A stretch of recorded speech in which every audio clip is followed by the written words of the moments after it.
Hello student, good evening. चलिए तो फिर हम स्टार्ट करते हैं क्लास 8 साइंस चैप्टर 1।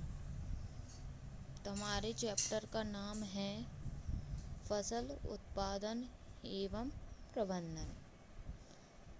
तो हम रीडिंग के करते चलेंगे और जो भी टॉपिक होंगे समझने लायक हम उनको समझेंगे। ठीक है, तो चलिए हम अपनी रीडिंग स्टार्ट करते हैं। ग्रीष्म अवकाश में पहेली एवं बूझो अपने चाचा के घर गए। उनके चाचा एक किसान हैं। एक दिन उन्होंने खेत में कुछ औजार देखे, जैसे कि खुरपी, दरांती, बेलचा, हल इत्यादि। जैसे कि हमने इस पैराग्राफ में देखा कि बूझो अपने चाचा के घर गया और उसके चाचा जी किसान थे। तो उसने अपने चाचा के यहाँ देखा कि उसके चाचा के यहाँ कुछ औजार रखे थे, जिनके नाम थे खुरपी, दरांती, बेलचा, हल इत्यादि। जैसे कि आप भी अपने चाचा, नाना, नानी, दादा, दादी की तरह जाते होंगे, जो कि गांव में रहते होंगे, तो खेती करते होंगे, तो उनके यहाँ आपको कुछ औजार दिखते होंगे। वैसे ही उन औजारों के नाम है खुरपी, दरांती, बेलचा, हल इत्यादि। मैं जानना चाहता हूँ कि हम इन औजारों का उपयोग कहाँ और कैसे करते हैं। इसका मतलब कि अब हम इन चैप्टर में फसल उत्पादन में उपयोग होने वाले औजारों का उपयोग कहाँ और कैसे करते हैं, इसके बारे में अध्ययन करेंगे। आप पढ़ चुके हैं कि सभी सजीवों को भोजन की आवश्यकता होती है। पौधे अपने भोजन स्वयं बना सकते हैं। क्यों? क्या आपको याद है हर पौधे अपना भोजन किस प्रकार संश्लेषित करते हैं? मनुष्य सहित सभी जंतु भोजन बनाने में असमर्थ हैं। तो जंतुओं के भोजन का स्रोत क्या है? परंतु हम भोजन ग्रहण ही क्यों करते हैं? आप जानते हैं कि सजीव भोजन से प्राप्त ऊर्जा का उपयोग विभिन्न जैविक प्रक्रियाओं जैसे पाचन, श्वसन एवं उत्सर्जन के संपादन में करते हैं। हम अपना भोजन पौधों अथवा जंतु या दोनों से ही प्राप्त करते हैं। यहाँ मानव के भोजन के बारे में और अन्य जीवों के भोजन के बारे में बताया गया है। जैसे कि जो पौधे होते हैं वो अपना भोजन स्वयं करते हैं, जो हम भोजन का निर्माण स्वयं करते हैं, पर वो जिस भोजन का निर्माण जिस विधि से करते हैं उसको कहते हैं प्रकाश संश्लेषण विधि। हाँ, पौधे अपना भोजन प्रकाश संश्लेषण विधि से करते हैं और मनुष्य अपना भोजन सजीव भोजन से प्राप्त ऊर्जा करते हैं।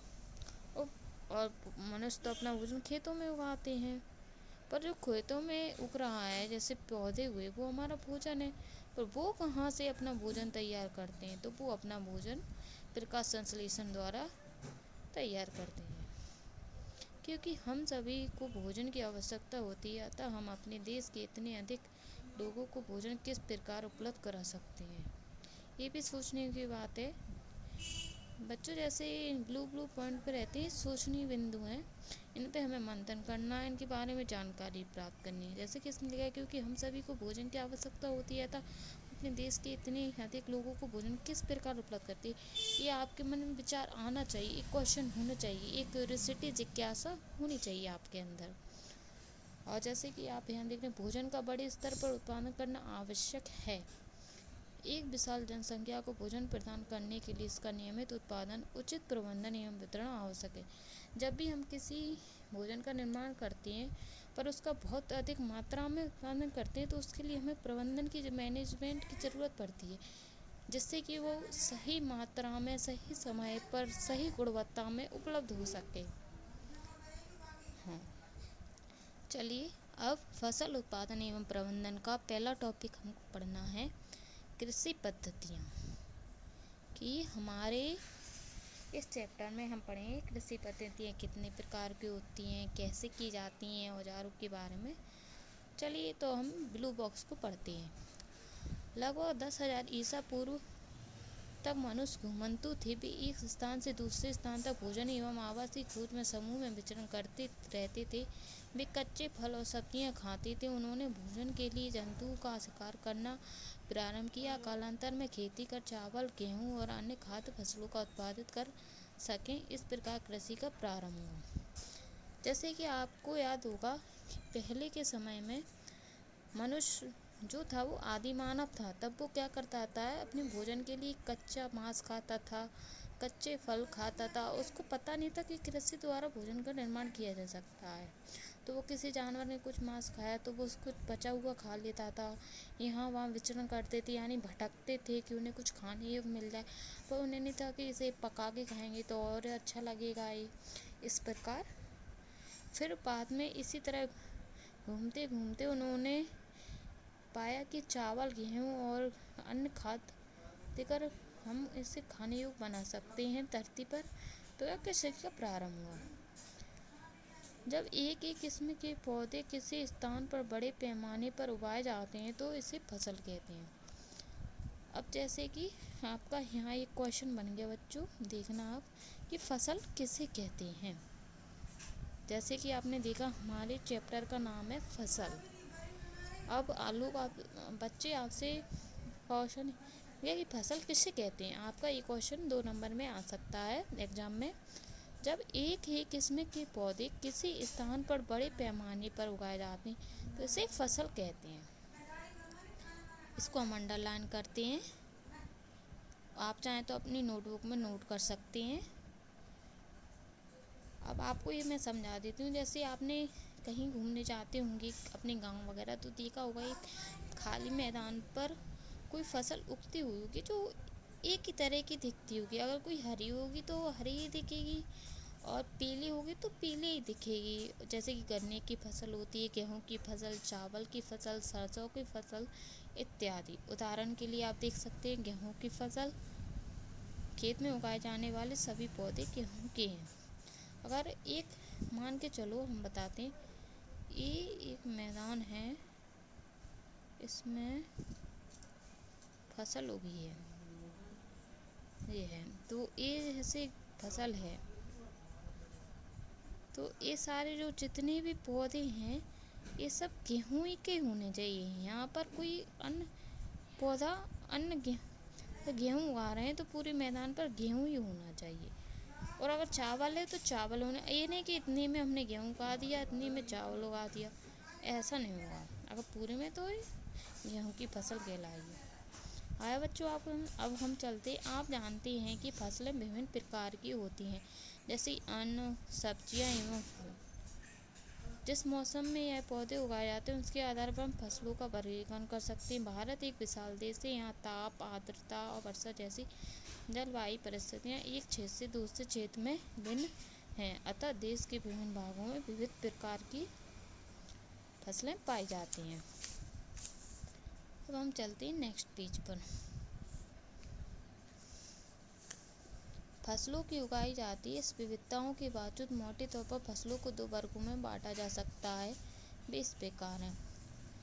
अब जैसे फसलों के उगाने, जैसे गेहूँ, चावल, सब्जियाँ, फसलों में भी कई प्रकार की होती हैं। जैसे गेहूँ रबी की फसल मानी जाती है, मूंगफली खरीफ की फसल मानी जाती है। जो सब्जियाँ अपन उगाते हैं मौसमी बीच में, उन्हें जायद की फसल कहते हैं, जो कि यहाँ पर वर्णन नहीं है जायद का। पर एक प्रकार की और फसल होती है जिसे कहते हैं, पहली होती है खरीफ की फसल, दूसरी होती है रबी की फसल। चाहिए चलो तो अब हम खरीफ की फसल के बारे में पढ़ते हैं। वह फसल जिन्हें वर्षा ऋतु में बोया जाता है खरीफ फसल कहलाती है। भारत में वर्षा ऋतु सामान्य जून से सितंबर तक होती है। धान, मक्का, सोयाबीन, मूंगफली इत्यादि। मतलब वर्षा ऋतु में जो फसल बोई जाती है उसे खरीफ फसल कहा जाता है। ये आपका एक क्वेश्चन है। मैं आपको क्वेश्चन भी बताती जाऊंगी, आपके एग्जाम में बनने वाले क्वेश्चन, तो आप इनको नोट करते जाएं। जैसे कि आ जाएगा आपके एक एग्जाम में आएगा खरीफ फसल किसे कहती है, तो आपको वहाँ लिखना है आंसर में, वह फसल जिन्हें वर्षा ऋतु में बोया जाता है खरीफ फसल कहलाती है। भारत में वर्षा ऋतु सामान्य जून से सितंबर तक होती है। धान, मक्का, सोयाबीन, मूंगफली, कपास इत्यादि ये इनके उदाहरण हैं। Example with example. रबी फसल शीत ऋतु अक्टूबर से मार्च तक में उगाई जाने वाली फसलें रबी फसल कहलाती है। अक्टूबर से मार्च तक गेहूँ, चना, मटर, सरसों फसल उदाहरण। इसके अलावा कई स्थानों पर दालें और सब्जियां ग्रीष्म में उगाई जाती हैं। दाल सब्जियां जो उगाई जाती हैं वो जायद की फसल के अंतर्गत आ जाती हैं। तो आपको अगर समझ में आ रहा हो तो आप हमारे चैनल को सब्सक्राइब करें, लाइक करें, कमेंट करें, और आपको जैसा कंटेंट प्राप्त करना है पढ़ने के लिए तो आप कमेंट करके बता सकते हैं। और किस किस टॉपिक पर, अगर आपको मैथ की क्लास चाहिए तो मैथ की क्लास मिल जाएगी, साइंस की चाहिए तो हम आपको साइंस की प्रोवाइड करेंगे। 6 to 10th हम आपको हर विषय की क्लास उपलब्ध करा सकते हैं। आपको इंग्लिश भी पढ़ाई जा सकती है, मैथ, हिंदी, इंग्लिश जो आप पढ़ना चाहते हैं तो आप बताएं। अभी हम आपको क्लास 8 साइंस एनसीईआरटी का अध्ययन करा रहे हैं। ज़रूरत पड़ने पर हम आपको बोर्ड पर भी नोट्स बनाकर पढ़ाएंगे। हमसे जुड़े रहें। तो आज के लिए हम इतना ही करते हैं। कल हमें स्टार्ट करेंगे आधारिक फसल पद्धतियाँ। Okay student, thank you for watching, thank you for subscribe.